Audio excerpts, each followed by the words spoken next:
जय Shri Krishna. Dear friends, अपनी विचार ऊर्जा संतुलित करें और अपनी प्रॉब्लम्स का हल खुद ढूंढें, सेल्फ डिपेंडेंट बने। शॉर्ट टाइम में ज़्यादा पैसा कमाने के लिए अगर आप कोई ऐसा प्रोफेशन, ऐसा कोई काम चूज़ करते हैं तो उसके रिस्क फैक्टर को बहुत डीपली आप एनालाइज कर लीजिए, तब उसके अंदर हाथ डालिए।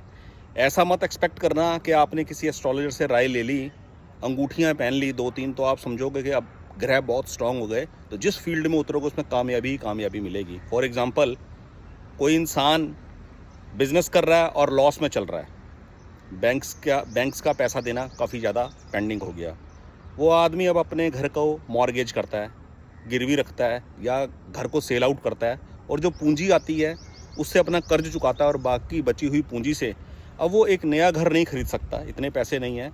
पर शॉर्ट टर्म में पैसा कमाने के चक्कर में वो किसी को देखकर स्टॉक मार्केट में उतरता है, कमोडिटी ट्रेडिंग में उतरता है, फॉरेक्स ट्रेडिंग में उतरता है, ये बिटकॉइंस वगैरह जो होते हैं, इसको क्या बोलते हैं, क्रिप्टो करेंसी, इसकी ट्रेडिंग में उतरता है। तो उतर तो गया, अब दूसरे को देख कर के वो प्रॉफिट कमा रहा है या उसने अगले ने इतना प्रॉफिट कमा लिया, केवल एक नज़रिया पहलू देखना कि उसके प्रेजेंट स्टॉक्स के ऊपर इतना प्रॉफिट चल रहा है, आदमी ने हाथ डाल दिया और अचानक ऑल ऑफ सडन उसको लॉस हो गया। तो ऐसी कंडीशन के अंदर उभर पाना बड़ा कठिन होता है। क्यों? क्योंकि ऐसी कंडीशन में आदमी जॉब भी नहीं कर सकता, क्योंकि स्टॉक मार्केट का जो काम है वो कंफर्ट जोन में बैठकर करने वाला काम है। आदमी अपने एसी कैबिन के अंदर बैठकर फ़ोन से बिजनेस को ऑपरेट कर रहा है, और जब लॉस लगता है तो उस लॉस की रिकवरी करने के लिए आदमी और ज़्यादा डबल का रिस्क ले लेता है और बची हुई पूंजी को भी ख़राब कर बैठता है।